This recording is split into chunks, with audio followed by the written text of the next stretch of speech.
অথবা এতেকাদু আহলিস সুন্নাহ। এই কিতাবটার কয়েকটা নাম আছে। একটা হইলো এতেকাদ আহলিস সুন্নাহ,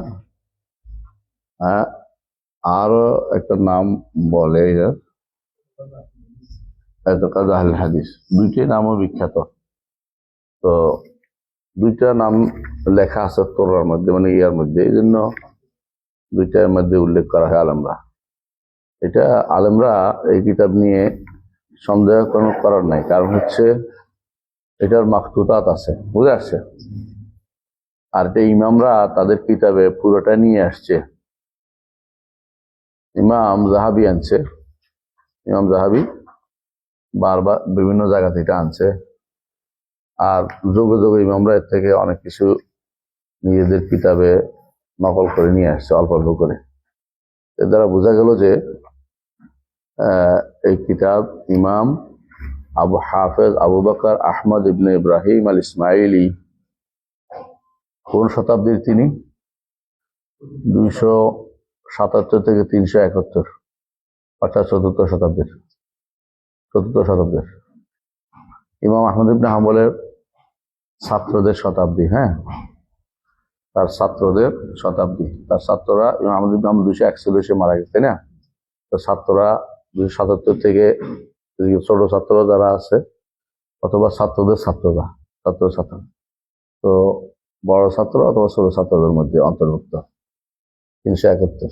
এই সময়টা আহমদ ইবনে হাম্বলের রহমতুল্লাহ আকীদার প্রভাব সবার মধ্যে ছিল, বিশুদ্ধ আকীদার। আর তিনি একদিকে মুহাদ্দিস ছিলেন। তো মুহাদ্দিসরা এমনিতেই বিশুদ্ধ আকীদা ও মানহাজের লোক, সেই হিসাবে তারা এটা তাদের আকীদা হিসেবে বর্ণনা করে গেছেন। অনেকগুলো গ্রন্থ তিনি লিখেছেন, তার মধ্যে এটা একটা গুরুত্বপূর্ণ গ্রন্থ। তো আমরা এই গ্রন্থটা একটু বড়ই আছে মাশাআল্লাহ, আগের গ্রন্থগুলির চেয়ে অনেকগুলো। আমরা চেষ্টা করব বইটা পুরোটা পড়তে, আকীদাটা ধারণ করতে। বইটার মধ্যে দুইটা সাইড আছে, আকীদার আলোচনা আছে, শেষে মানহাজের আলোচনা আছে। প্রথমে আকীদার আলোচনা, পরে মানহাজের আলোচনা আছে। আমরা এগুলি পড়ার উদ্দেশ্য হচ্ছে আমরা বোঝানো যে যারা আকীদা বলতে, অনেক গোষ্ঠী আকীদা বলতে বিব্রত হয়, আকীদা শব্দ পছন্দ করে না, তাদেরকে বোঝানো যে এই শব্দটা আমরা ব্যবহার করি নাই। ইমাম নিজে এটা নাম দিছে এতেকাদু আহলিস সুন্নাহ, অথবা এতেকাদু আহলুল হাদিস, অথবা মাযহাবু আহলুল হাদিস। তো এই নামগুলো সালাফদের দেয়া নাম। সালাফের নিজেরা এগুলি ব্যবহার করেছেন। এতেকাদ, আকীদা, মুতাকাদ, এই শব্দগুলি সালাফি শব্দ। এগুলি কোরআন এবং সুন্নাহ থেকে বের করা হয়েছে। এগুলির মধ্যে কোনো অসুবিধা নাই, এই শব্দগুলি কোনো সমস্যা নেই। আমরা দেখেছি যে কোরআন কারিমে আকদা শব্দ আছে না? আছে। এবং রাসূল সাল্লাল্লাহু আলাইহি ওয়াসাল্লাম হাদিসে আসছে ইয়াতাকিদুন শব্দটা আসছে। আর এই সাহাবায়ে কেরামের এই আসার থেকে আসছে, আউয়ালু মা ইয়াতাকিদু, সাহাবায়ে কেরাম আসতে আসছে, ইবনে আব্বাসের আসারে আসছে। এবং অনুরূপভাবে ইমাম ওমর ইবনে আব্দুল আজিজ সরাসরি এতেকাদ শব্দ ব্যবহার করছেন, যে তারা প্রথম কি বিশ্বাস করবে। আমার ছাত্র মতো তিনি তার মুআদ্দিব আউলাদিহি, তার সন্তানদেরকে যারা পড়াতো তাদেরকে বলছেন তাদেরকে প্রথম জানাবে কোন জিনিস তারা বিশ্বাস করবে।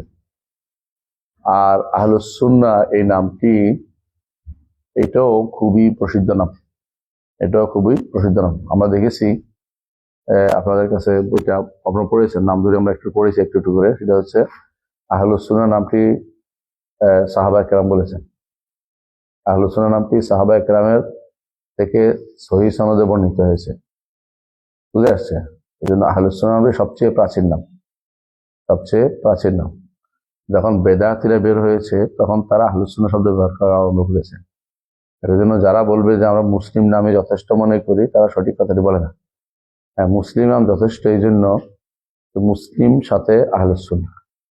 মুসলিম হচ্ছে তার জাতিগত, তার মুসলিম জাতির অন্তর্ভুক্ত সে, সে কাফের জাতি নয়, মুসলিম জাতি প্রমাণিত, কিন্তু আকীদাটা এবং মানহাজটা উল্লেখ করতে হবে। এই জন্য বলতে হবে আহলে সুন্নাহ, আহলে সুন্নাহ বলতে হবে, কারণ আহলে সুন্নাহ এটা তাদের তাদের মানহাজগত পরিচয়। বুঝে আসে? তো আবার আমার দেশে অনেক সময় দেখা যায় আকীদা শব্দটি একেবারে দুর্ভাগ্যবশত ভালো মানুষদের অনেকের কাছেই গ্রহণ করতে শুনতে চায় না, মানে গুরুত্ব দেয় না এখন অনেকেই। তো ফিকহের মাসলাতে গুরুত্ব এতটুকু পায়, আকীদার মাসলাতে গুরুত্ব পাচ্ছে না, এটা আরো দুর্ভাগ্যের বিষয়। আবার দেখা যাচ্ছে অনেকেই আহলুল হাদিস বলতে পছন্দ করে, আহলুস সুন্নাহ বলতে পছন্দ করে না, একটার সাথে একটা বিরোধ মনে করে। আসলে দুটার মধ্যে কোনো বিরোধ নাই, দুটা একই জিনিস। আহলুস সুন্নাহ আহলুল হাদিস একই অর্থ, কারণ আহল অর্থ হলো ওয়ালা, সুন্নাহওয়ালা, হাদিসওয়ালা। তো যারা আকীদা বিশুদ্ধ ছিলেন তারাই তখন হাদিস বিশারদরা ছিলেন। এই জন্য আহলুস সুন্নাহ আল হাদিস একই গোষ্ঠী। বুঝতে পারছেন? আহলুস সুন্নাহ, এজন্য যারা আহলুল বিদআহ তাদেরকে বলা হতো আদাউ সুন্নাহ, এরা সুন্নাহর শত্রু। এবং আহলুল বিদআহ সবসময় মুহাদ্দিসদের সাথে খারাপ কথা বলতো, খারাপ সম্পর্কে কি বলতো, মুশাব্বিহা বলতো, মুজাসসিমা বলতো, দেহবাদী বলতো, যুগ যুগ ধরে বলে আসছে। এরা যুগ যুগ ধরে সাদৃশ্যবাদী বলতো, এখনো বলে। এখনো তারা আহলুস সুন্নাহ ওয়াল জামাতকে এখনো তারা সাদৃশ্যবাদী, মুজাসসিমা ওইগুলো বলতে থাকে। তো এইটা হচ্ছে বড় যুদ্ধ, আকীদার যুদ্ধ যে রাসূলুল্লাহ সাল্লাল্লাহু আলাইহি ওয়াসাল্লাম অস্ত্র দিয়ে করেছেন, আমরা জ্ঞান দিয়ে করি। সবচেয়ে বড় জিহাদ হচ্ছে আকীদা বিশুদ্ধ করা। রাসূলুল্লাহ সাল্লাল্লাহু আলাইহি ওয়াসাল্লাম সবার আগে আকীদা যুদ্ধ শুদ্ধ করেছেন। আকীদা বিশুদ্ধের জিহাদ চালিয়ে যেতে হবে সবার আগে। ছোট কিছুতে সুযোগ পাইলেই বসে যেতে হবে, মাদ্রাসা হোক, মসজিদ হোক, যেখানে হোক, আকীদার দাস দিতে হবে। ছোট একটা বই 10 পৃষ্ঠা পড়াইলো লাভ, তো 10 পৃষ্ঠা একদিনে পড়াই ফেলবেন, 12 পৃষ্ঠা একদিনে পড়াই ফেলবেন, এটা লাভ। কারণ এটা আমাদের সালাফদের আকীদা, এর বাইরে যাওয়ার সুযোগ নেই। আজ অনেকেই ইসলামের এই করবে, সেই করবে, এই করবে, সেই করবে, কিন্তু আকীদার কোনো খবর নেই। এটা দুর্ভাগ্যের বিষয়। অনেকে আছে বড় বড় আলেম হয়ে গেছে, আলেমের আলখেল্লা গায়ে দিয়ে ফেলেছে, কিন্তু আকীদার কোনো খবর নেই। অনেকে আছে বই লিখে ফেলে নিজের মন মতো করে, আকীদার কোনো খবর নেই। আমাকে একজন বলতেছে আমি বই লিখছি, আপনি দেখিয়ে দিবেন। আর আপনি কে? আমি ব্যাংকের কর্মকর্তা। আপনার বই লিখতে বসে কে? লাইল অর্থ লিখছে। লাইল অর্থ আপনি লিখবেন কেন? লাইল তার কেউ লেখে নেই। লাইল বিন বাজ লিখছে, ওসাইমিন লিখছে, তারপর লাইল অর্থ সালেহ ফাউজান লিখছে, আমিও একটা লিখলাম। না, আপনার আমি পড়তে পারবো না, সময় নেই। এগুলো হচ্ছে আপনাকে বিব্রত করা।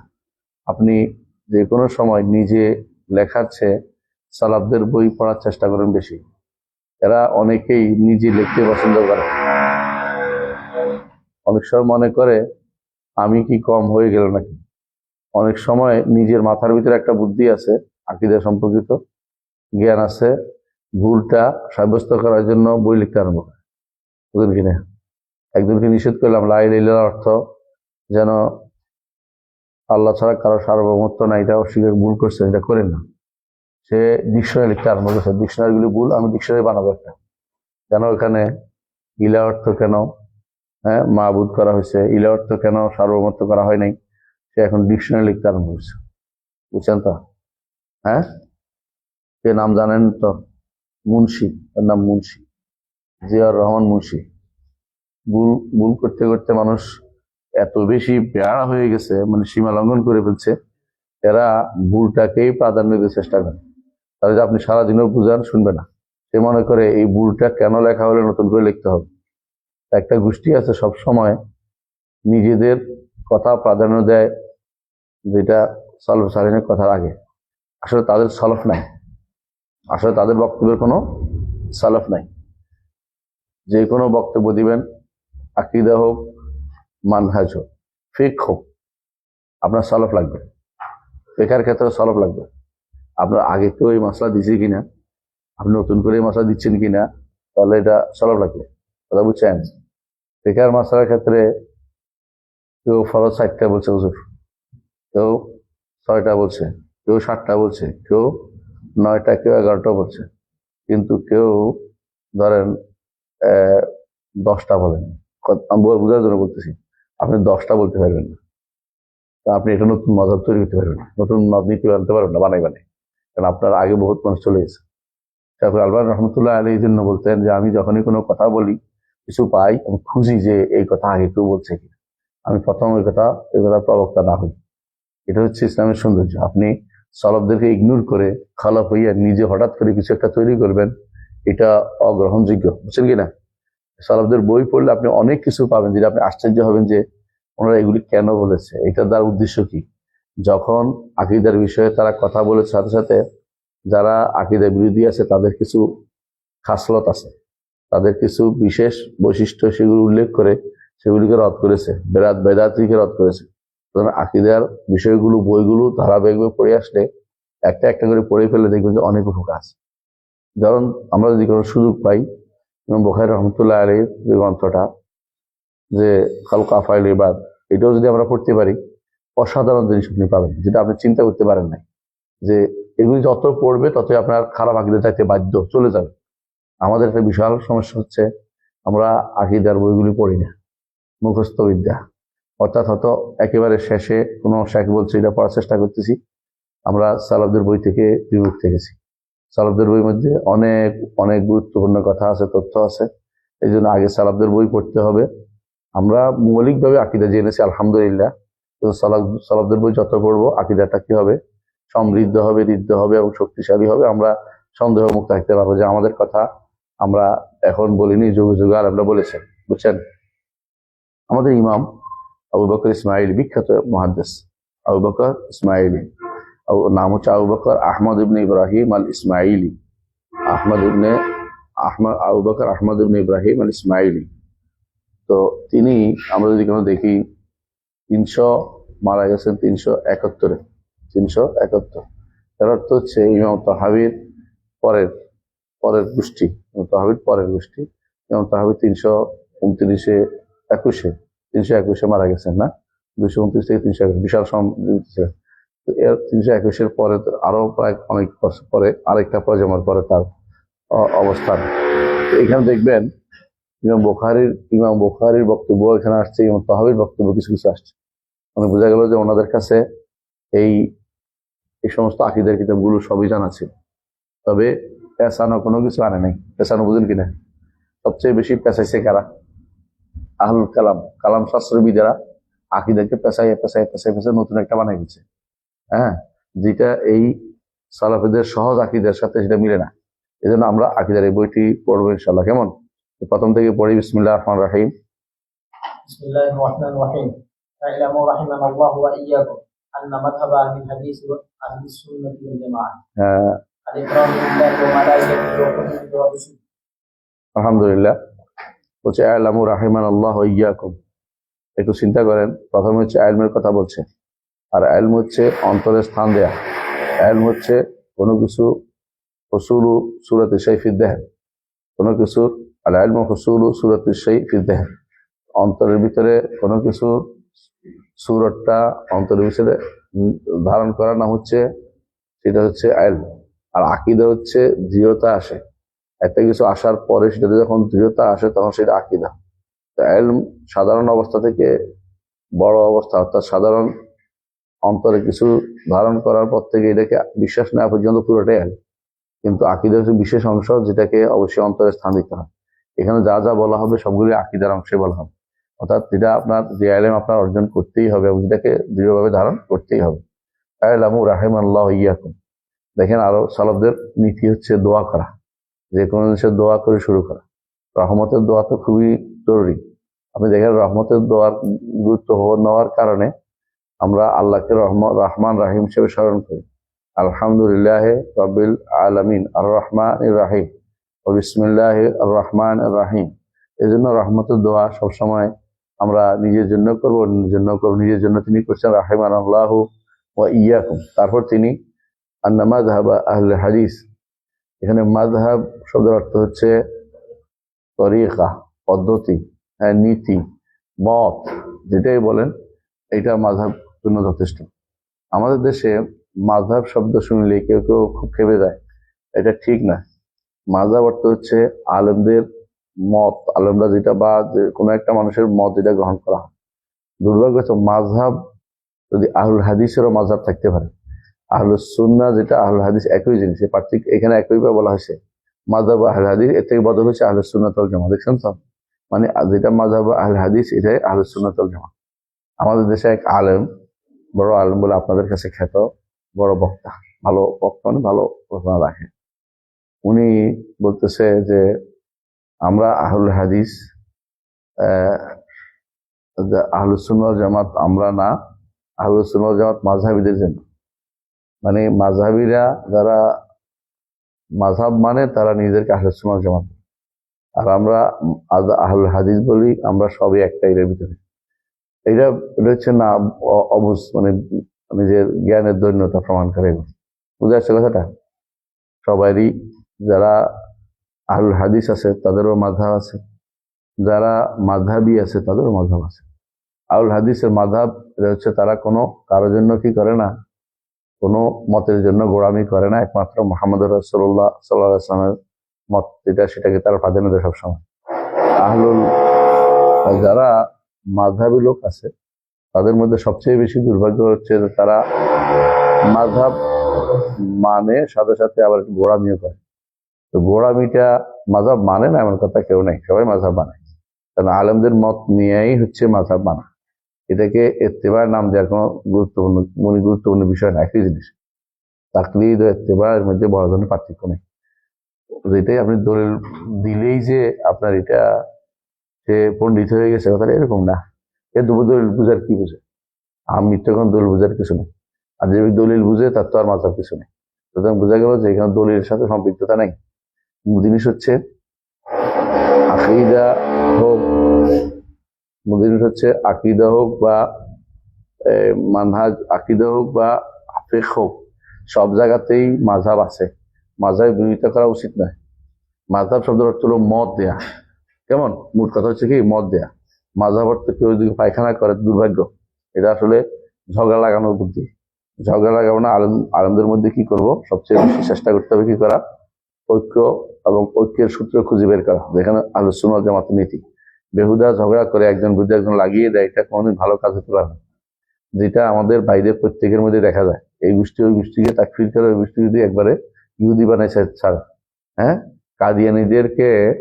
কাদিয়ানীদেরকে তাকফিরের মাসা যখন আসছে, এখন একজন ফতোয়া দিয়ে বসছে যে এর পরের কাজে আহলে হাদিসদেরকে ইহুদি বানান, ইহুদি ঘোষণা। এই জাতীয় এগুলি হচ্ছে শয়তানদের কাছে। শয়তানরা এই ওলামাদের মধ্যে এই জাতীয় কথা বলে বিভ্রান্তি তৈরি করে। তারা যদি কোনো বাতিলটা তুলে ধরতো তাহলে এটা হক ছিল। বাতিল তুলে না ধরে শুধু গোষ্ঠীদ্বন্দ্ব, আহলুস সুন্নাহ ওয়াল জামাতের মধ্যে গোষ্ঠীদ্বন্দ্ব তৈরি করা জায়েজ নেই। এই জন্য মাযহাব মানলেও কেউ দ্বীনের বাইরে যায় না, মাযহাব মানা জায়েজ। আর যারা মাযহাব না মেনে কেউ থাকে না, সবাই মানে, সবাই মানে। যে ব্যক্তি মনে করে যে আমি মাযহাব মানি না, সেই ব্যক্তি কোনোদিনই আলেম হতে পারবে না। আলেম হতে হলে মাযহাব মানতে হবে। আমরা বলি না তাকলিদ করতে, তাকলিদ এক জিনিস আর মাযহাব আরেক জিনিস। মাযহাব হচ্ছে ওলামাদের বক্তব্য, আলেম হতে হলে ওলামাদের বক্তব্য জানতে হবে, করতে হবে এবং তাদের বক্তব্য বলতে হবে। কথা কি বুঝতে পারছি? তোমরা আবার বাড়াবাড়ি করা শুরু করে দিও না। তো অর্থাৎ আলেমদেরকে তাদের মাযহাব গুলোকে জানতে হবে, কিন্তু কারোর জন্য তাআসসুব করা যাবে না। যেটা কোরআন এবং সুন্নাহ বেস হবে সেটাকেই নেওয়া যাবে। এটা হচ্ছে মাযহাব। মাযহাব দেখলে কেউ কেউ মাযহাবের বিরুদ্ধে অনেক বই লিখে হচ্ছে, আগেকার এগুলি আমাদের জন্য বিষ পড়া হয়ে গেছে। এই বইগুলো এগুলি দেখিয়ে দেখিয়ে বিভিন্ন জায়গাতে দাওয়াতের পথে বাধা সৃষ্টি করা হয়। অমুক এই কথা বলছে, অমুক এই কথা বলছে, তো ওইগুলি জবাব দিব না, আমরা দাওয়াতের কাজ করবো। আমরা বিশুদ্ধ আকীদার দাওয়াতের কাজ করি। যে কোনো আলেম বিশুদ্ধ আকীদার কাজ করেছে তিনি আমাদের লোক, যে কোনো আলেম ফিকহের কাজ করেছে তিনি আমাদের লোক। আবু হানিফা কানা ইমামান, শাফিঈ কানা ইমামান, মালিক কানা ইমামান, এবং আহমদ ইবনে হাম্বল কানা ইমামান, এবং ইবনে জারীর তাবরী কানা ইমামান, সুফিয়ান ইবনে উয়াইনা কানা ইমামান, হাম্মাদ ইবনে যায়েদ কানা ইমামান, হাম্মাদ ইবনে সালামা কানা ইমামান। এরা সব ইমাম। ইমামদের মত ছিল। ইমামরা অনেকে বিভিন্ন মাযহাবীও ছিলেন। ইয়াহিয়া ইবনে মাঈন তিনি ছিলেন হানাফি মাযহাবের একজন লোক, অথচ তিনি মুহাদ্দিস, বিশাল আমিরুল হাদিস। তো অনেকেই ফিকহের ক্ষেত্রে হানাফি মাযহাবের মত নিয়েছেন, তাই বলে তাদেরকে আমরা এই বিশুদ্ধ আকীদার বাইরে বলবো না, কারণ হচ্ছে মাযহাবের সাথে আকীদার কোনো বিরোধ নেই। কথা বুঝতে পারছি? আকীদা ও মাযহাবের বিরোধ নেই। আকীদা ও মাযহাব বিরোধ তৈরি করলে এটা হচ্ছে বিভ্রান্তি। একটা মানুষ মৌলিকভাবে বিভিন্ন মাযহাবে থাকতে পারে, কিন্তু তখনই কোরআন এবং সুন্নাহ তার কাছে কোনো কিছুতে দেখবে যে এই মাযহাবের বিরুদ্ধে গেছে কোনো জায়গাতে, সেখানে বলবে না এইটা হলো মূল জায়গা, সেখানে বলবে না এটা যে আমাদের মাযহাবের বিরুদ্ধে যা আছে সব হয় তাউইল করা, হ্যাঁ তাউইল করতে হবে, তাহলে সেটা কি করতে হবে, মানসুখ বলতে হবে, যেটা কারখি বলেছে। কারখিটা বলার কারণ আল্লাহ জানে কি জন্য বলেছেন, তবে কারখি নিজেও মুতাজিলা ছিলেন, ওরা কারখের লোকেরা সব মুতাজিলা ছিলেন। এই হানাফি মাযহাবের এই গোষ্ঠীটা যারা মুতাজিলা ছিলেন, এরা হানাফি মাযহাবের বদনামের জন্য যথেষ্ট। এরা বেশিরভাগ এই উল্টি করেছে আকীদার ক্ষেত্র, কেউ মুতাজিলা কেউ মাতুরিদি হওয়ার কারণে বিভ্রান্তি তৈরি করেছে বেশি। কিন্তু এর বাইরেও আলহামদুলিল্লাহ অনেক উলামা ওয়াল আহনাফ ছিলেন যারা সহিহ আকীদা ও মানহাজে বিশ্বাসী ছিলেন। তেমনি ভাবে শাফিঈদের মধ্যে অনেক উলামা ছিলেন যারা সহিহ আকীদা ও মানহাজে ছিলেন, এবং যারা মালিকীদের মধ্যে ইবনে আব্দুল বার হচ্ছে ইমাম, এর মধ্যে তিনিও ছিলেন সহিহ আকীদা ও মানহাজের লোক, এবং শাফিঈদের হাম্বলীদের মধ্যে তো বেশিরভাগই সহিহ আকীদা ও মানহাজের লোক ছিলেন, দুই একজন ছাড়া। বোঝা গেল যে মাযহাব এবং আমাদের আকীদার মধ্যে কোনো মাযহাব এবং মাযহাব মানার মধ্যে আকীদার কোনো বিরোধ নাই। কথা বুঝতে পারছি? কেউ যেন মাযহাব মানার সাথে আকীদার বিরোধ তৈরি করবেন না। যতক্ষণ পর্যন্ত স্পষ্টভাবে আকীদাতে বিরোধ না করে, ততক্ষণ পর্যন্ত মাযহাবের সাথে আমরা কোনোদিন বিরোধ তৈরি করি না। কথা বুঝতে পারছি? আপনি হানাফি থাকেন না যাই করেন, আকীদাটা বিশুদ্ধ করেন। হানাফি মাযহাবের সালাত হয়, হানাফি মাযহাবের সালাত হয়, বুঝছেন না কথাটা? এই কথা কোনো বলবেন না হানাফি পিছনে নামাজ শুদ্ধ না, এটা বলবেন না। কিছু কিছু মানুষ এই চিন্তা ভাবনা করে বসে থাকে। হ্যাঁ, তো এই জাতীয় চিন্তাধারা খুব খারাপ। তবে কি করতে হবে, যেটা বলতে চাচ্ছি, সবাইকে কোরআন এবং সুন্নাহ মানার প্রতি উদ্বুদ্ধ করতে হবে। কোনো মাসআলাতে আপনার বলতে হবে, যে কোনো মাসআলাতে যখন কোরআন এবং সুন্নাহ আপনাকে স্পষ্ট হয়ে যাবে, তখন আপনি আর মাযহাবের দোহাই দিয়ে বাতিল মেনে বা মাযহাবের কোরআন সুন্নাহর বিরোধী মতটাকে আপনি নিতে পারবেন না। কথা বুঝতে পারছি? এবং বিশেষ করে যদি মাসাইলে মুহতামালা হয়, যেখানে দুইটাই সাইড হতে পারে, দুই সাইডে হইতে পারে, এমন সাইডে আপনার মতটাকে নিয়ে বাড়াবাড়ি করবেন না। আর যেখানে একটাই সাইড স্পষ্ট হয়ে গেছে, কোনোভাবে আর দ্বিতীয়টাও থাকার সুযোগ নেই, সেখানে আপনাকে ছেড়ে দিতেই হবে। সেখানে দ্বিতীয়টা মত মানার কোনো সুযোগ নেই, দ্বিতীয়টা মানতে পারবেন না, কারণ এটা স্পষ্ট হয়ে গেছে। তো এই দুই অবস্থাকে মনে রাখতে হবে, বাড়াবাড়ি আমরা না করি। তো মাযহাব অর্থ দেখলেই যেন রাগা না ওঠে। মাযহাব অর্থ হলো কি, মত, হ্যাঁ, পথ এবং মানহাজ, আহলে হাদিসের তরিকা পদ্ধতি। আহলুস সুন্নাহ ওয়াল জামাত একই জিনিস, অর্থাৎ আহলুস সুন্নাহ ওয়াল জামাত। আমরা যে আহলুস সুন্নাহ ওয়াল জামাত অর্থ কি, আহলুস সুন্নাহ ওয়াল জামাত কি বলেছিলাম অর্থ? হ্যাঁ, কি বলবেন? বলে গেছেন? আহলুস সুন্নাতি ওয়াল জামাত অর্থ কি? সুন্নাহ কাকে বলে? রাসূল সাল্লাল্লাহু আলাইহি ওয়াসাল্লাম মা আনা আলাইহি ওয়া আসহাবি। আহলুস সুন্নাত ওয়াল জামাত অর্থ হচ্ছে মা আনা আলাইহি ওয়া আসহাবি, যার উপর আমি আছি এবং আমার সাহাবীরা আছে। আহলুস সুন্নাহ অর্থ হলো আহলুর রাসূল, জামাত হলো সাহাবা। অর্থ হইছে আহলুস সুন্নাত ওয়াল জামাত আহলুর রাসূল ও আহলুস সাহাবা। এজন্য আমরা সালাফদের অনুসরণ করতে বলি, বুঝলেন তো কথাটা? যতক্ষণ পর্যন্ত শুধু আহলুস সুন্নাহ শব্দটি যথেষ্ট না, কারণ আহলুস সুন্নাহকে অনেকেই ভুলভাবে ব্যাখ্যা করতে পারে। জামাত যতক্ষণ পর্যন্ত না হবে, সাহাবায়ে কেরামের পদ্ধতি না হবে, ততক্ষণ পর্যন্ত সুন্নাহ অনুসরণ করা কঠিন হয়ে যাবে। রাসূলুল্লাহ সাল্লাল্লাহু আলাইহি ওয়াসাল্লামের কথা, কাজ এবং অনুমোদন হতে শুরু করে যাবতীয় বিশ্বাস সবকিছু সবাইকে সেটা কোন আয়নায় দেখতে হবে? সাহাবায়ে কেরামের আয়নায়। তিনি যে আয়নায় ছিলেন, যেরকম ছিলেন ঠিক সেরকম তারা দেখেছে কাকে? সাহাবায়ে কেরাম তাকে দেখেছে, রাসূলুল্লাহ সাল্লাল্লাহু আলাইহি ওয়াসাল্লামকে দেখে সাহাবায়ে কেরাম, এবং সেভাবে তারা আমল করেছে। এই জন্য আল্লাহ তাআলা বলছেন, ফাইন আমানু বিমিসলি মা আমানতুম বিহি ফাকাদ ইহতাদাউ, এদের মত হলে হেদায়েত পাবে। কথা বুঝতে পারছি? আপনাকে যে কোনো হাদিস যদি আপনি দেখেন যে কোনো সাহাবী এটা বর্ণনা করছেন, তার আমল করছেন এরকম, আপনি নতুন করে আরেক আমল তৈরি করেন না। কথা বুঝছেন? বুঝবেন যে এটা হচ্ছে এরকম। আকীদার ক্ষেত্রেও তাই, সাহাবায়ে কেরামের মধ্যে আকীদার ক্ষেত্রে কোনো বিরোধ ছিল না।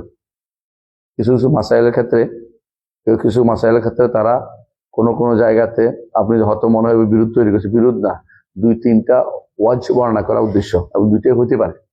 দুইটাই হতে পারে বলা, এখানে এরকম নয় যে এটাই বলে তাওয়াক্কুফ বলে, মতভেদ বলা যাবে না, আকীদার ক্ষেত্রে কোনো মতভেদ নাই। তাহলে কি করেছে এরা?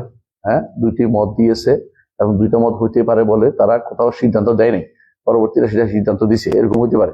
অথবা কোনো সাহাবী এককভাবে সিদ্ধান্ত দেয়নি, আরেক সাহাবী সিদ্ধান্ত দিয়েছে, এটা হতে পারে।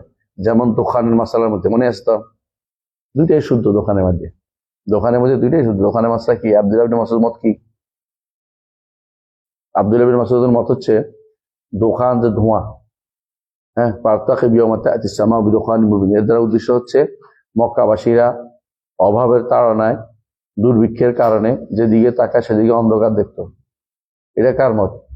আব্দুল্লাহ মাসউদের মত। কিন্তু অন্যদের মত হচ্ছে পার্তাকে বিয়মাতে আতিসামা বিদোকান মুবিন, এর দ্বারা উদ্দেশ্য কিয়ামতের আগে দোকান হবে। এখানে একটা সূক্ষ্ম জিনিস আছে, খেয়াল করবেন। এখানে দোকানে বিরোধিতা করা আব্দুল্লাহ ইবনে মাসউদের উদ্দেশ্য না, বুঝে আসছে কথাটা? তেমনি ভাবে দোকানের তাফসীর ধোঁয়া, এটাও অন্য সাহাবের উদ্দেশ্য না। অন্য সাহাবে মানে ইয়ারা দেখা, মক্কাবাসীরা ধোঁয়া দেখা, এটাও অস্বীকার করার উদ্দেশ্য না। তো মতভেদটা হয়েছে আয়াতের তাফসীর এটা কিনা, মানে আয়াতের তাফসীর, এই আয়াতের দিয়া কিয়ামতের আগের দোকান বোঝানো হচ্ছে কিনা, আর এই আয়াতের দিয়া রাসূলুল্লাহ সাল্লাল্লাহু আলাইহি ওয়াসাল্লামের সময় কাফেরদের, মক্কাবাসীদের দুর্ভিক্ষ বোঝানো হয়েছে কিনা, কথা এটাই। কিন্তু কেউ কিন্তু দোকান নিয়ে মতভেদ করে না, কথা বুঝতে পারছে? ঠিক অনুরূপ ভাবে সাকের মাসালা, ইয়াউমা ইউকশাফু আন সাকিন ওয়া ইউদআউনা ইলা সুজুদ, এখানেও সাক দ্বারা কি, সাক দ্বারা পিন্ডলি বলা, সাক দ্বারা কি ইয়া উদ্দেশ্য কিনা, আল্লাহর পায়ের গোসা উদ্দেশ্য কিনা, বুঝে আসছে? এটা হলো মতভেদের। কিন্তু পায়ের গোসা যে আল্লাহর সিফাত, এটা নিয়ে মতভেদ না, মতভেদ এটা না। এই আয়াতটা এই সিফাতের সাথে সম্পৃক্ত কিনা, এটা হলো মতভেদের জায়গা। একদল বলছে সম্পৃক্ত, এক বলছে সম্পৃক্ত না, কিন্তু সম্পৃক্ত হওয়াটাই বেশি রাজে আমাদের কাছে। কিন্তু তাই বলে যে সাহাবী বলছেন যে এটার অর্থ, অন্য একটা অর্থ করেছেন, এর অর্থ এটা নয় যে তিনি সাক অস্বীকার করেছেন।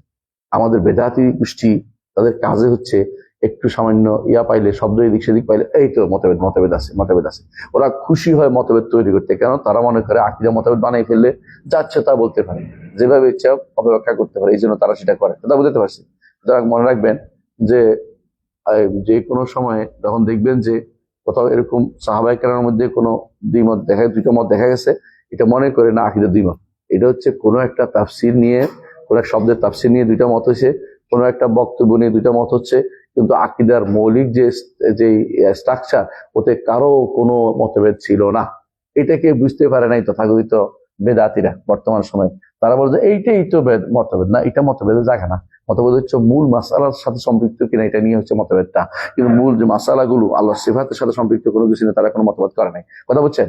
এই জিনিসটাও তারা আবার নিয়ে আসে, কোথায়? ইমাম বুখারীর কাছে নিয়ে আসে। ইমাম বুখারী রাহমাতুল্লাহ আলাইহি তারা বলে, আমরা বলছি না, তারা বলছে যে কুল্লু শাইইন হালিকুন ইল্লা ওয়াজহা। তারা কি বলে? সবকিছু ধ্বংস হবে ইল্লা মুলকা। আচ্ছা বলেন তো, আল্লাহর মুলক বলতে কি বোঝায়? আল্লাহর মুলক বলতে কি বোঝায়? সবকিছুই তো সবকিছু ধ্বংস হয়ে যাবে, সবকিছু থাকবে, ওই কথাটা হচ্ছে এই তাফসীর ইমাম বুখারী করছে না, এটা করে নাই। শব্দটা হচ্ছে, কারণ এই বুখারী এইটা আনছেন কার থেকে? ইমাম বুখারী এই বক্তব্যটা যার থেকে আনছেন ওনার কিতাবে দেখে খুঁজে দেখছি আমরা, ওই কিতাবের মধ্যে আছে কুল্লু শাইইন হালিকুন ইল্লা হুয়া, ইল্লা ওয়াজহাহুকে তিনি ইল্লা হুয়া বলছেন। চেহারা বিরোধিতার উদ্দেশ্য না, তার সত্তা থাকবে। এখন যে পাগড়িওয়ালা বলে যে আল হাদিসরা বা সালাফিরা এই বলে যে আল্লাহর শুধুমাত্র চেহারা থাকবে, সব ধ্বংস হয়ে যাবে, আমরা বলছি না কোনোদিন। ও জানোয়ার মৃত্যু, আমাদের না মিথ্যাচার করছে, জানোয়ার সেটা। এই জানোয়ার মিথ্যা কথা বলছে আমাদের উপর দিয়ে। এই আমরা বলি ইল্লা হুয়া এবং বুখারীর কথাটাই বলি, কিন্তু এরা কি করছে? ইল্লা হুয়াটাকে মুলক হয়ে গেছে। লেখার কারণ হইতে পারে, অথবা কোনো আরেকজন আবু যর হারাবির দ্বারা হইতে পারে, তিনি আশায়রী ছিলেন, মতবাদী ছিলেন, তিনি ইমাম বুখারীর বই লিখছেন, হাতের লেখা যার পান্ডিত দ্বারা হইতে পারে। কিন্তু মূল কথা উনি যার থেকে আনছেন, এই বক্তব্যের যার থেকে তিনি আনছেন, সেখানে আমরা দেখছি কি আছে, কি ইল্লা হুয়া, বুঝে আসছে? উনি বলছে অমুকে বলছে এটা বলে এটা আনছে, তো ওনার বক্তব্য ওখানে কি দেখতে হবে? ওনার বই থেকে, ওনার বই যায় দেখি কি ইল্লা হুয়া, তো বোঝা গেল যে ওনার মূল বক্তব্য ইল্লা হুয়া, এটাও ইল্লা হুয়াই। এটা মূলকে বোঝার কোনো কারণ নাই, এটা আসলে ভুল ছিল, মানে এটা নাসাখের ভুল, অর্থাৎ যারা নষ্ট করেছে তাদের ভুল, এর বাইরে আর অতিরিক্ত কিছু হইতে পারে না, কারণ নইলে অর্থের দিক থেকে শুদ্ধ না। তো আপনি যে বলেন কুল্লু শাইইন হাল এখন ইল্লা মুলক, তুমি তার মূল ঘোষণা হইলে আর কি দেখবে। হ্যাঁ, সুতরাং বোঝা গেল যে এইটা এখানে কি আছে, এদের বুড়া পড়ার ভুল। ইমাম বুখারী রহমতুল্লাহ আলাই চেহারা অস্বীকারী ব্যক্তি নন, কারণ তিনি অন্য জায়গায় চেহারা সাব্যস্ত করেছেন। এখানে তাবিলকারী ব্যক্তি নন, তিনি এখানে বোঝাচ্ছেন যে তার আল্লাহ তাআলা সত্তা থাকবেন, আর আল্লাহ তাআলার জন্য যা কিছু হবে সেটাও থাকবে, এটার উদ্দেশ্য। আর একখানে তারা বানাই বলছে যে আরেক জায়গাতে এরকম করছে যে ইমাম বুখারী এরকম নিজের ইচ্ছা করে বানায়, ওখান থেকে বুখারীতে নাই, কোনো বুখারী রাওয়ায়াতে আসে নাই, তারা কিছু এখানে তাবিল আছে। অথচ স্পষ্ট তিনি কিতাব তাওহীদের মধ্যে তিনি অনেক হাদিস নিয়ে আসছেন সিফাত সাব্যস্তের ব্যাপারে, সেগুলিকে তারা কোনো গুরুত্ব না দিয়ে ওই কোথায় খোঁজে, কোন নোক্তার মধ্যে, কোথাও ফোটার মধ্যে, কোথাও কোনার মধ্যে, কিনারার মধ্যে কোথাও কিছু পাওয়া যায় কিনা, এগুলো হচ্ছে আহলে বিদআতের কাজ। বেদাতীরা কি করে আমরা বলছিলাম মনে আছে, দুইটা নীতি। একটা হচ্ছে বেদাতীরা সবসময় মুতাশাবির পিছনে ঘুরে। আল্লাহ তাআলা কোরআনে কারিমে যেটা বলেছেন, কি বলেছেন কোরআনে কারিমে, যে ইফতিগার ফামালাযিনা ফি কুলুবিহিম যায়গুন ফায়াত্তাবিউনা মা তাশাবিহু ইফতিগাল ফিতনাতি ওয়া ইফতিগা তাউইলি ওয়া মা ইয়ালামু তাউইলু ইল্লাল্লাহ ওয়ার রাসিখুনা ইয়াকুলু আমান্না বিকুল্লি মিন ইনদি রাব্বিনা ওয়া মা ইয়াযাক্কারু ইল্লা উলুল আলবাব। তাহলে আরেকটা নীতি কি বুঝছেন তো, আরেকটা হচ্ছে তারা খোঁজে কোরআন ও হাদিসের মধ্যে বিরোধ, তাদের কাছে সবসময় বিরোধ হয়। হ্যাঁ, এই জন্য তারা লেখে মুশকিল মুশকিল মুশকিল হাদিস। ইবনে ফারাক লিখছে মুশকিল হাদিস, না হাদিসটা যত মুশকিল। আর যেন বই লিখে ফেলছে আসারুল হাদিস শরীফ ইখতিলাফিল উম্মাহ ইখতিলাফিল উলামা, মানে হাদিস শরীফের জন্য দোষ মতভেদ কেন হল, নাউযুবিল্লাহ আস্তাগফিরুল্লাহ। মানে দোষটা কার উপর দিল? হাদিসের উপর দিচ্ছে। বই লেখারও তো একটা ধরন আছে, বুঝলেন না? ওয়ালা তা'রিফান্নাহুম ফি লাহনিল কওলি আল্লাহু ইয়ালামু ইসরারহুম। আল্লাহ তাআলা আপনাদের কথা দিয়ে বুঝে যাবে আপনি কোন দলের মানুষ, কি চাচ্ছেন আপনি কথা দিয়ে বুঝে যাবে, কথা বুঝেন? তখন আপনি বলবেন যে এই জাতীয় কথাগুলো উদ্দেশ্য হচ্ছে আপনার আকীদা ও মানহাজের বিশুদ্ধতা এখনো আসে নাই।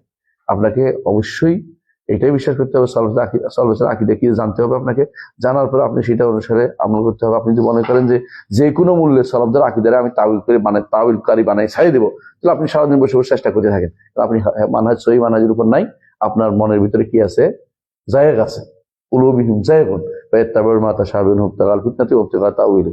এজন্য সালফে সালেহিন বিশেষ করে আপনারা এটা পড়েছেন হাদিসে, যে আয়েশা রাদিয়াল্লাহু আনহা বলছেন যে যখন তুমি দেখবে কিছু মানুষ মুতাশাবির পিছনে চলছে, তাদেরকে সাম্মাহুমুল্লাহ ফাকাত সাম্মাহুমুল্লাহ, আল্লাহ তাআলা তাদের কথাই উল্লেখ করেছেন এই আয়াতের মধ্যে, যে তাদের অন্তরে কি আছে, বক্রতা আছে। বুঝছেন? যে সালাফদের বই পড়বেন সহজে বুঝে আসবে, বক্রতা করে তৈরি করে বের করা যাবে না। বুঝছেন? এক গোষ্ঠী কি করছে, বলে যে আমরা যখন বলি ওয়াল কাইফু গায়রু মাকুম, তাই না বলি না? হ্যাঁ, আল ইস্তিওয়া মালুম। তো ইস্তিওয়া মালুম মানে আলিফ সিন তা ও আলিফ হামজা, এটা মালুম মানে এটা মালুম মানে অর্থ না, আলিফ সিন তা ও আলিফ হামজা এটা বুঝাইছে ইস্তিওয়া। সব এটা কি পাগলের প্রলাপ নাকি? এটাকে ইয়া পড়াইতে ওই প্রথম শ্রেণীতে নার্সারিতে আলিফ সিন তা ও আলিফ বাচ্চা পড়াইতেছে, এই জন্য বলছে আলিফ সিনছে তা এটা বুঝছে, পাগলের প্রলাপ আর কিছুই না। তো এরপর ওয়াল কাইফু মাজহুলুন, যখন আমরা বলি তখন বলছে কাইফ, অর্থাৎ কাইফের ধারণাই আসতে পারবে না, কাইফ নাই। হ্যাঁ, যে জিনিসের কাইফ নেই সেই জিনিস অস্তিত্ব নেই, কথা বুঝছি কিনা? ধরন যদি বলে নাই, অস্তিত্ব নেই, ধরন নাই, বুঝছ নাই? বলছে আমি এমন একটা ডিম পাইছি যে ডিমটা সাদা না, কালো না, লাল না, ডিমই পাও না তুমি, মিশা কথা বলছে এটা। এই মানুষগুলো হচ্ছে বিভ্রান্তি ইচ্ছা করে তৈরি করবে যাতে করে নতুন কিছু, এমনকি তারা যখন দেখবে যে সালফে সালেহিন একথা বলেছে, তখন তারা বলবে যে এর বিপরীতে অন্যরা বলছে না, মানে ওই একটা বিরুদ্ধে লাগাই দিবে, বুঝলেন কিনা? এরকম দেখবেন যখন এটা বলছে আমির রুহা কামাজা, খুশি হয়ে গেছে, তখন বললাম যে আরেকখানা তো আসছে বেলা কাইফ দেখেন না, এবারে না ওইটা ঠিক না, আমরা এর মধ্যে আসি, তো বাকি অভিযোগ কি পড়বে? এটা তো কিসের মতো? হ্যাঁ, এটা হলো লা তাকরাবুস সালাত ওয়া আনতুম সুকারা, দরকার নেই। এটা বিদআতীদের কাজ, তারা সব সময় কি করবে, খণ্ডিত বক্তব্য নিয়ে হাজির হবে। আর আমরা আগেও বলেছি খণ্ডিত বক্তব্য কখনো আকীদার বিষয় না, আকীদা এবং মানহাজ কোনোটাই না, ফিকহের বিষয় না। ইবনে তাইমিয়া রাহমাতুল্লাহ স্পষ্ট বলতেন যে খণ্ডিত বক্তব্য অনেক সময় তিনি বলতেন যে কালাম মুজমাল, বুঝলেন তো? কালাম মুজমালের কারণে অনেক আকীদা নষ্ট হয়েছে এই পর্যন্ত, বেশিরভাগ কালাম মুজমালের কারণে আকীদা নষ্ট হয়। কালাম মুজমাল যদি স্বীকার করেন এক বিপদ, অস্বীকার করলে আরেক বিপদ। কারণ স্বীকার করলে আপনি এমন বক্তব্য নিয়েছেন যেটা অন্যরা টেনে আরেকটা বানাই ফেলেন। কথা বুঝেন কিনা? যেমন আমরা দেখছি কিছু মানুষ এখন বানাইছে আল্লাহ আরশেরও ঊর্ধ্বে, এটা কালাম মুজমাল, বুঝছেন তো? কারণ তাকে বলতে হবে আরশের ঊর্ধ্বে, অর্থাৎ আরশের উপরে, অর্থাৎ সৃষ্টি থেকে আলাদা, অর্থাৎ সৃষ্টি থেকে আলাদা। এর অর্থ হচ্ছে এটা অবশ্যই আপনাকে বলতে হবে, এটা আপনার বলতে হবে। কারণ এই সালাকি চলতে পারবে না, কারণ আপনি মিথ্যাচার শুরু করে দিচ্ছে তারা। ঠিক অনুরূপে আহমদ ইবনে হাম্বলের সময় যখন বলতে কেউ আল কোরআনু কালামুল্লাহ, থেমে যাইতো, তিনি বলতেন না, এখন আর থামার সুযোগ নেই, কারণ বেদাতি বেড়েছে, ভুল অর্থ করবে। এখন তোমাকে বলতে স্পষ্ট করতে হবে, কি বলতে হবে?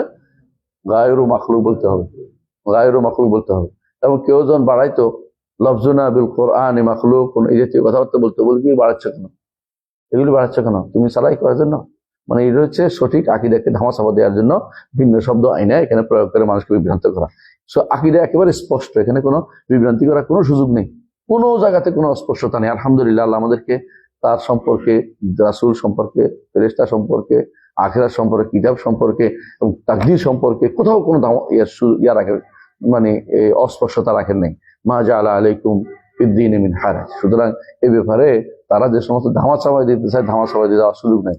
আমরা এই জন্য আগে এই কথা বলতেছিলাম যে নামাযাব আহলে হাদিস, আহলুল হাদিসের মত হচ্ছে এটা, আহলুস সুন্নাত ওয়াল জামা। যারা আহলুল হাদিস কারা? আহলুস সুন্নাতি ওয়াল জামা। সুতরাং এখন থেকে আর দুইটার মধ্যে পার্থক্য করবো না। বুঝে আসছে কথাটা? এরাকে মাযহাবী হইলে এরা আহলুস সুন্নাহ, আর আমরা হইলাম আহলুল হাদিস। আহলুল হাদিস সবাই এবং আহলুস সুন্নাহ জামাত সবাই, এরাও আহলুস সুন্নাহ জামাত, এরাও আহলুস সুন্নাহ জামাত। কথা বুঝছেন? এরাও আহলুস সুন্নাহ জামাত, এরাও আহলুস সুন্নাহ জামাত। সবচেয়ে প্রাচীন নাম আহলুল হাদিস নামটা পরে আসছে। কথা কেন পরে আসছে বলেন তো? প্রাচীন হিসাবে তখনকার সময় হাদিস বিরোধিতার জন্য তাদের তৈরি হয় না। প্রথম যারা প্রথম বেরোচ্ছে হাদিস বিরোধিতার জন্য তৈরি হয়নি। পরে যখন হাদিস বিরোধী হয়েছে, তখন হাদিসের যারা অনুসারী তারা সহিহ আকিদা করছিল। বুঝে আসছে কথা? তারা তখন আহলুস সুন্নাহ জামাতের নতুন নাম দিয়েছে। কথা বলছেন? নতুন নাম হচ্ছে কি? আহলুস সুন্নাহ জামাতের নতুন নাম হচ্ছে আসহাবুল হাদিস। একই জিনিস, নামটা শুধু সময়ের পরিপ্রেক্ষিতে আসছে। যেমন সালাফি নামটা আরো পরে আসছে, সালাফি সালেহীন নামটা আরো পরে আসছে, আহলুল আসার আরো পরে আসছে, আসারি নামটা। এগুলি সবগুলি একই জিনিস, কোনো পার্থক্য নাই, কোনো পার্থক্য নেই। যেটাই বলেন একই কথাই বোঝাবে। তো এখানে এটাই, একটার বদলে একটা আসছে। নামাযাব আহলুল হাদিস আহলুস সুন্নাতি ওয়াল জামাআহ, যে কি সেটা মাযহাবটা কি, একটা উপর। প্রথম বলা হয়েছে আল ইকরারু বিল্লাহি ওয়া মালাইকাতিহি ওয়া কুতুবিহি ওয়া রাসূলিহি। কয়টা হলো? আল ইকরারু বিল্লাহি ওয়া মালাইকাতিহি ওয়া কুতুবিহি ওয়া রাসূলিহি। তো এখানে ইকরার চারটা একসাথে আছে। ইমানের অর্থ তিনি ইকরার দিয়ে করছেন, খেয়াল করছেন? এটা হচ্ছে আসল শুদ্ধ, সবচেয়ে বেশি শুদ্ধ। আমরা ইমান অর্থ কি মনে করি? বিশ্বাস মনে করি অনেকে, কিন্তু ইমান অর্থ আসলে কি? ইকরার। ইমান অর্থ কি? ইকরার, স্বীকার করে নেয়া। আমরা এটা আগেও বলেছি, ইমান শব্দের মূল অর্থ হচ্ছে স্বীকার করে নেয়া। এবং কারণটা বলেছি, ইমান শব্দ যখন শুধু শুধু ব্যবহৃত হয় তখন অর্থ হয় কি? নিরাপত্তা। আর যখন বা দিয়ে ব্যবহৃত হয় তখন হয় স্বীকৃতি দেয়া। আর যখন লাম দিয়ে ব্যবহৃত তখন হয় বিশ্বাস করা। সুতরাং কখন ইমান শব্দ কখন বিশ্বাসের অর্থ আসবে, কখন স্বীকার করার অর্থ আসবে, কখন নিরাপত্তা অর্থ আসবে, এটা জানতে হবে। দুর্ভাগ্যবশত এটা না জানার কারণে অনেক বড় এখনকার সময়ে আগে, অনেক আগেও কেউ ভুলগুলি করেছে। এই ভুলগুলি দিয়ে দলিল দেওয়ার সুযোগ নেই। এই ভুলগুলি দলিল দেওয়ার সুযোগ আমাদের কাছে কি আছে? আল্লাহর কোরআন এবং রাসূলুল্লাহ হাদিস মুকদ্দান্তরিয়ান আছে, এবং সালাফদের কওল আমাদের কাছে আছে। এই যে একটা সালাফদের কওল দিলাম আপনাকে, ঈমান হচ্ছে ইকরার। ঈমান হচ্ছে ইকরার। কথা বুঝতে পারছি? ঈমান হচ্ছে ইকরার, এটা এক স্বীকৃতি অন্তরে, মুখে এবং কর্মকাণ্ডে, অন্তরে মুখে এবং অঙ্গ প্রত্যঙ্গে হতে পারে। হ্যাঁ, এবং এটা কয়টা জিনিস? ঈমান কাউলুন ওয়া আমাল। স্বীকৃতি এটা কাউল দিয়ে হবে, আমল দিয়ে হবে। কাউলুল কলবি, কাউলুল লিসানি, আমলুল কলবি, আমলুল লিসানি ও আমলুল জাওয়ারিহ। এই পাঁচটি জিনিস দিয়ে অবশ্যই স্বীকৃতি দিবেন। কি স্বীকৃতি দিবেন? বিল্লাহি ওয়া মালাইকাতিহি ওয়া কুতুবিহি ওয়া রাসূলিহি। আল্লাহর উপর ঈমানের বিষয়টা কেমন? তারপর মালাইকাদের উপর ঈমান, কিতাবের উপর ঈমান, রাসূলের উপর ঈমান। বাকিগুলো আলোচনা করেন নাই কেন? আর কটা রয়েছে? আরো দুইটা। এটাও আসবে ধীরে ধীরে, সবগুলি আসবে। তিনি প্রথমে শুরু করেছেন এই চারটা হচ্ছে মূলত আল্লাহ তাআলার জাতের সাথে, জাত এবং আফআলের সাথে সম্পৃক্ত। বুঝছেন তো?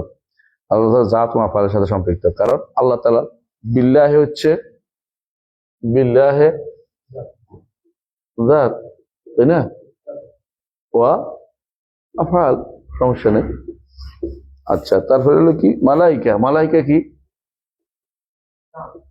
আফআল, তারপরে কি কুতুব, আল্লাহ না, হ্যাঁ আল্লাহর সিফাত, এটা সিফাত। তারপরে কি রসুল, রসুলরা কি আফআল, বুঝছেন তো? প্রথমে নিয়ে আসছে আল্লাহ তাআলা জাত ও সিফাত ও আফআল নিয়ে আলোচনা করছে, এই জন্য প্রথমে এটা আনছেন যে প্রথম কাজ হচ্ছে সবার আগে ঈমান বিল্লাহি ওয়া মালাইকাতিহি ওয়া কুতুবিহি ওয়া রাসূলিহি। ও একসাথে কোরআনে কারিমে এই একসাথে আসছে, কিন্তু একসাথে আসছে কোথায়? সূরা বাকারার শেষ আয়াতের আগের আয়াত 285 নম্বর আয়াতে কুলুন আমানা বিল্লাহি ওয়া মালাইকাতিহি ওয়া কুতুবিহি ওয়া রাসূলিহি, একসাথে আসছে। কেমন? বাকি দুইটা পরের আয়াতে আসছে, বাকি দুটো পরের আয়াতে আসছে, এই জন্য একসাথে তিনি চারটা উল্লেখ করেছেন। অসুবিধা নেই, আলহামদুলিল্লাহ। আকীদার ক্ষেত্রে মৌলিকভাবে চারটা, আরো দুইটা সামনে আসবে। কেউ যদি কোনো চারটা উল্লেখ করে, এর অর্থ এই নয় যে বাকিটা তিনি উল্লেখ করছেন না, কারণ সামনে তিনি আলোচনা করবেন। وقبول ما نطق به كتاب الله تعالى وما صحت به رواية عن رسول الله صلى الله عليه وعلى آله وسلم لا معدل عما ورد به ولا سبيل إلى رده إذ كانوا مأمورين باتباع الكتاب والسنة مضمونا لهم الهدى فيهما مشهودا لهم بأن نبيهم يهدي إلى صراط مستقيم محذرين في مخالفته الفتنة والعذاب الأليم। এখানে একটুকু বলার পরে তিনি বলছেন যে আহলুল হাদিস এবং আহলুস সুন্নাত ওয়াল জামাতের আকীদা হচ্ছে, বিশ্বাস হচ্ছে, মত হচ্ছে এটা যে তারা আল্লাহর কোরআনে যা যা বলে সবগুলো তারা কবুল করে নেয়। এই জন্য সালাফরা বলতেন মিনাল্লাহিল বালাগ বায়ান, মিনাল্লাহিল বায়ান ওয়া আলা রাসূলিহিল বালাগ। রাসূলুল্লাহ তাবলীগ বালাগ, অর্থাৎ মিনাল্লাহিল বায়ান ওয়া আলা রাসূলিহিল বালাগ, যে আল্লাহর পক্ষ থেকে বর্ণনা দিয়েছে, রাসূলের পক্ষ থেকে পৌঁছে দিয়েছে, রাসূলের পক্ষ থেকে পৌঁছে দিয়েছে। ওয়া আলাইনা আল ঈমান ওয়া তাসলিম, আমাদের উপর ঈমান আনতে হবে, তাসলিম মেনে নিতে হবে। এটা হচ্ছে আমরা কবুল, এই কবুল করে নিচ্ছি আমরা। কেমন? মা নাতাকা বিহি কিতাবুল্লাহ, আল্লাহর কিতাবে যা যা বলেছে সবগুলিকে আমরা কবুল করে নিচ্ছি। এর কোনটাই কবুল না করলে কি ঈমান হবে না, একটু ঈমান থাকবে না। এই জন্য ওমা সাহহাত বিহি রিওয়ায়াতু আন রাসূলিল্লাহ সাল্লাল্লাহু আলাইহি ওয়া আলিহি ওয়াসাল্লাম, সাল্লাল্লাহু আলাইহি ওয়া আলিহি বলাটাও উত্তম, আলী না বললেও কোনো অসুবিধা নেই, কিন্তু আলী বলাটা উত্তম। কেন?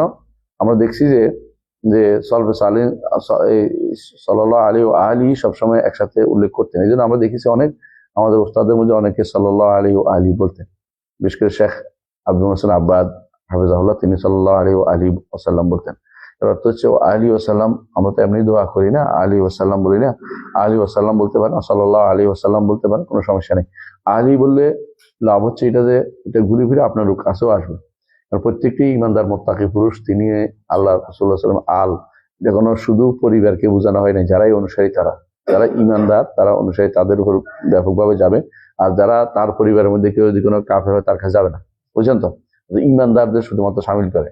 আর এই দোয়াটা রাসূলুল্লাহ সাল্লাল্লাহু আলাইহি ওয়াসাল্লামের উদ্দেশ্য ছিল তিনি তার আলকে, পরিবারকে দেখার জন্য আমাদেরকে ওসিয়ত করে গেছেন।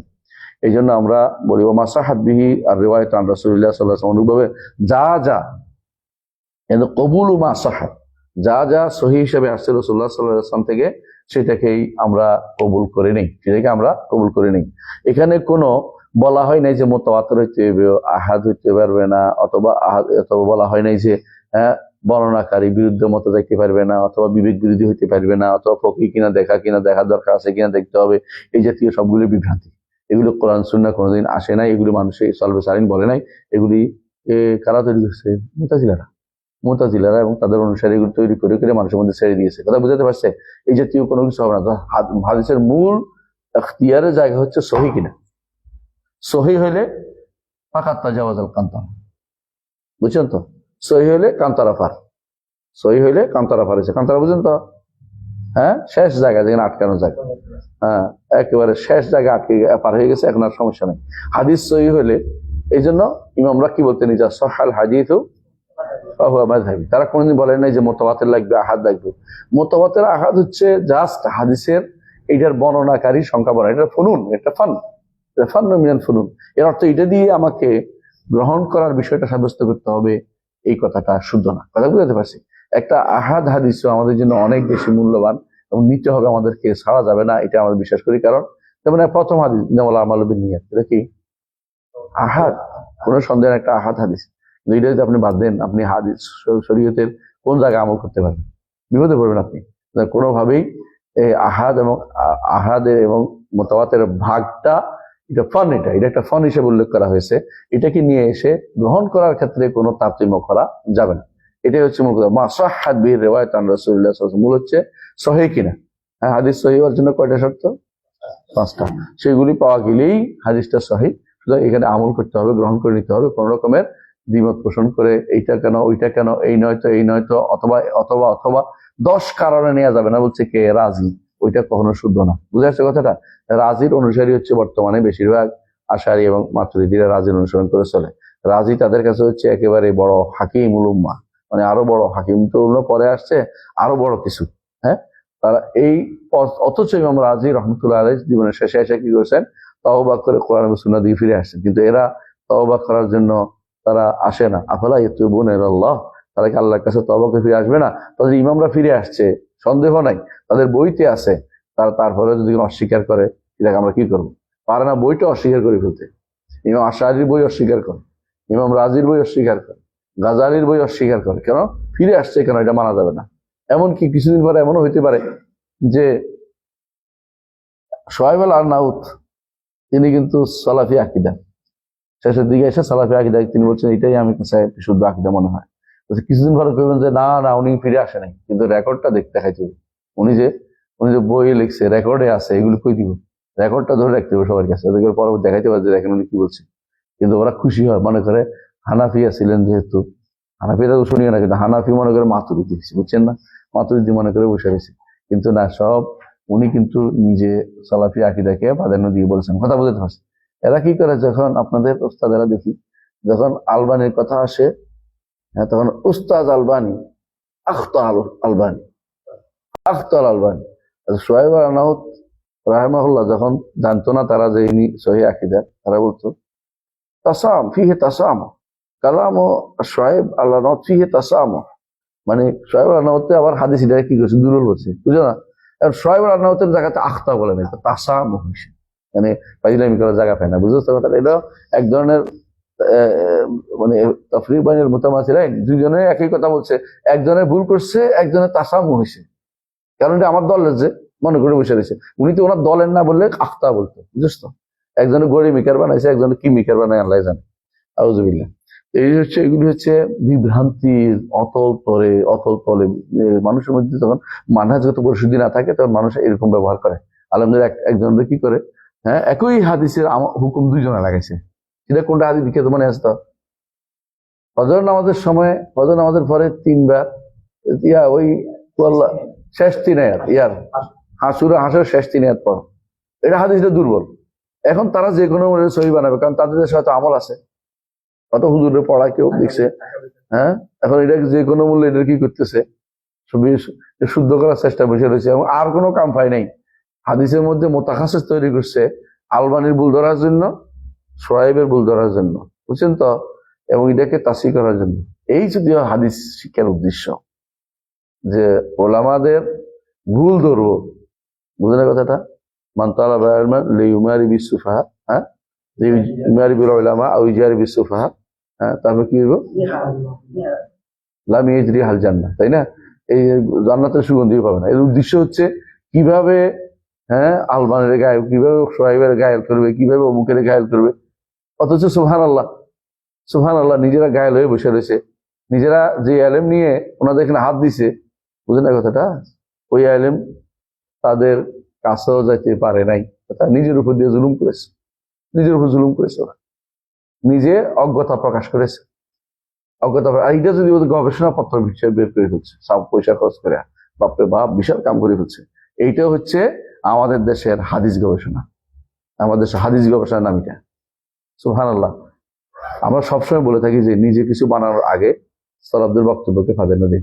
চিনি শিখে যে ওটা আগে কেউ বলছে কিনা, আগে কেউ অবশ্যই বলেছে। আলমানি রহমতুল্লাহ আলাইহি যখন কাউকে দরাইব বলে, এটা কি নিজে বক্তব্য বলে? আগে কেউ বলে নাই, 100% নিজের থেকে বলে না। অমুকে বলছে বলে বিস্তারিত আলোচনা করে তারপর বলে যে এটা ধরে কারণ বলে, অথবা কোথাও বলে যে এই কারণে, কারণ আমার অমুক কিতাবে এটা আছে, তারপর বলে নিজের পক্ষ থেকে আমি কি দৌড় বল এটা শুদ্ধ হাদিস সহি হাসান জোর করতে পারি নাকি? হ্যাঁ, কিছু আছে গায়ের জোরে করবে, গায়ের জোরে।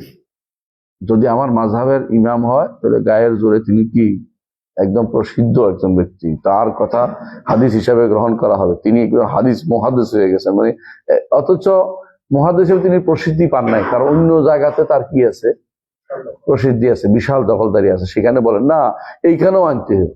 তো আপনাকে যদি কোনো একই জায়গাতে সব জায়গায় সবার তো ইয়া থাকে না, আপনি সেটা কন্ট্রিবিউশন থাকে না, আপনি সেইখানে জোর করে নিয়ে আসছেন কেন? এটা হলো কোরআন, এটা যেন না করি তো আল্লাহ আমাদের বুঝার তৌফিক দান করুন। তারপরে এরও বলছে লা মা'দিল আম্মা ওয়া রাদা বিহি, যা কোরআন এবং সুন্নাহ আসছে এর থেকে এদিক সেদিক করার কোনো সুযোগ নাই, অদুল করা মানে মুখ ফিরিয়ে থাকার কোনো সুযোগ নাই।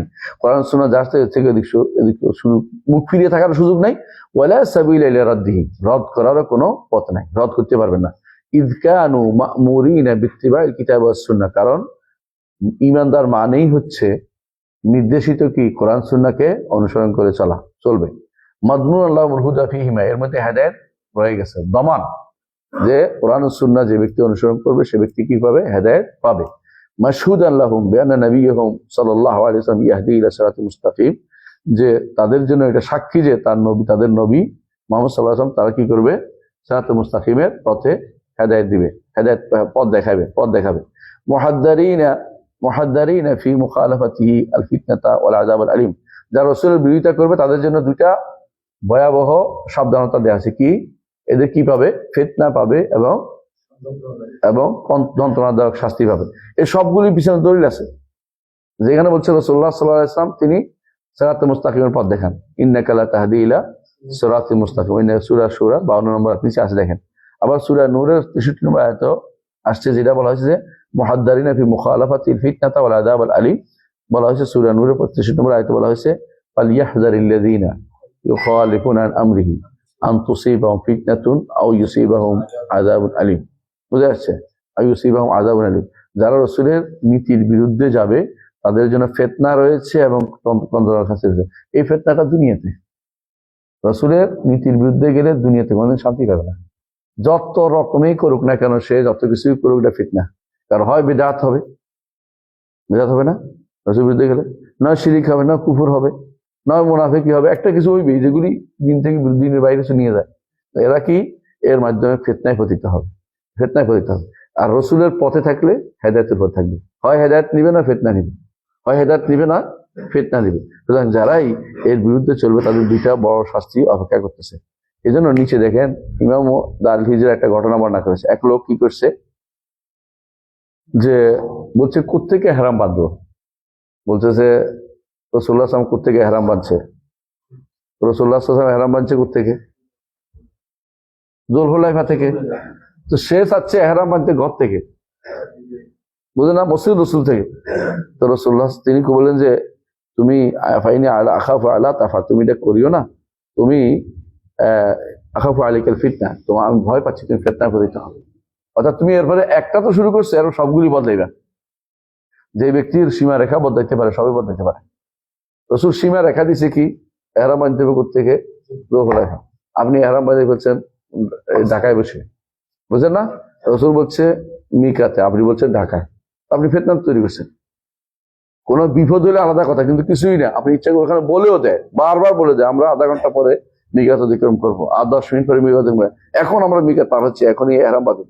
এরপরে আপনি ঢাকাতে এহরাম বাঁধে বসে, ঢাকাতে এহরাম শিখানোর জন্য লোক লাগাই রাখছে, মানে কি আপনার জন্য বেদাত তৈরি করতেছেন কেন? কিন্তু ফিতনা, এই ফিতনা ইমাম আহমদ বলছেন যে, ইমাম মালিক বলছেন যে এটা তোমার ফিতনায় পাবে। বলছে তো এটা মাত্র কয়েক মাইল বেশ কম, সে চাচ্ছে কোত্থেকে, মসজিদ রাসূল থেকে। আর আবিয়ার আলী হচ্ছে প্রায় 10 কিলোমিটার, বেশি না।